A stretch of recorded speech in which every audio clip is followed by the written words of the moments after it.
शुक्रवार 13वीं की पूरी कहानी को फ्रेम बाय फ्रेम हिंदी में समझाने से पहले यह जान लेना जरूरी है कि यह फिल्म हॉरर और स्लैशर जॉनर की है। यह film classic Friday 13th series का रीमेक है और इसमें जेसन वोरहीस मुख्य विलेन के रूप में लौटता है। फिल्म की शुरुआत एक फ्लैशबैक से होती है।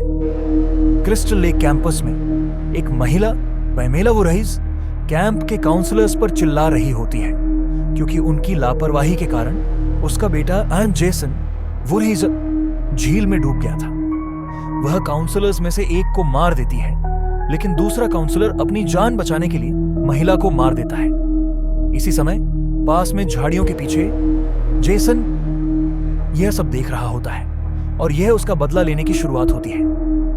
प्रेजेंट टाइम वर्जन में 6 दोस्त व्हिटनी, माइक, अमांडा, रिची, वेड और अन्य जंगल के कैंपिंग के लिए आते हैं। वे एक पुराने उजड़े हुए कैंप क्रिस्टल लेक के पास डेरा डालते हैं। रात में वे कैंप की कहानियों के बारे में बात करते हैं जिसमें जेसन का जिक्र होता है। विडन झील के पास जाता है और जेसन की मां की कब्र के पास से कुछ चीजें ढूंढता है। तभी जेसन प्रकट होता है और उसे मार देता है। अमांडा और माइकट को भी जेसन बड़ी निर्दयता से मार देता है। व्हिटनी को जेसन पकड़ लेता है क्योंकि वह उसकी मां से मिलती जुलती दिखती है। दूसरी कहानी शुरू होती है।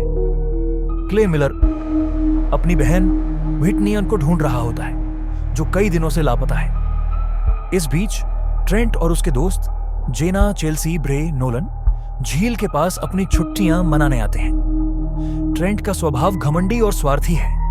क्ले अपने मिशन के दौरान ट्रेंट के समूह से मिलता है। जेना क्ले के साथ उसकी बहन को ढूंढने में मदद करने का फैसला करती है। जेसन वोरहीस झील के पास रहता है और वहां से आने जाने वाले सभी लोगों को मार देता है। नोलन और मैं चेल्सी झील में जाते हैं। जेसन नोलन को तीर से मारता है और फिर चेल्सी को झील में डुबोकर मार देता है।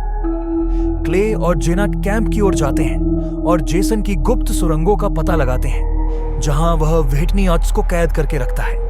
वे देखते हैं कि जेसन अपनी मां की तस्वीर को देखता है और उसके प्रति गहरा लगाव रखता है। जेसन धीरे धीरे ट्रेंट के सभी दोस्तों को मारना शुरू कर देता है। प्रेबस्ट को जेसन गार्डन टूल्स से मारता है। जेना और गोनस क्ले किसी तरह अपनी जान बचाते हुए व्हिटनी को बचाने में सफल होते हैं। ट्रेंटोस को जेसन बहुत बेरहमी से मारता है। अंत में क्ले, जेना और व्हिटनी जेसन से बचने की कोशिश करते हैं। व्हिटनी जेसन की मां होने का नाटक करती है और उसे रोकने की कोशिश करती है। क्ले और व्हिटनी मिलकर जेसन को हराते हैं और उसे झील में फेंक देते हैं। वे सोचते हैं कि सब खत्म हो गया, लेकिन अंत में जेसन झील से वापस आता है, जिससे फिल्म खत्म होती है।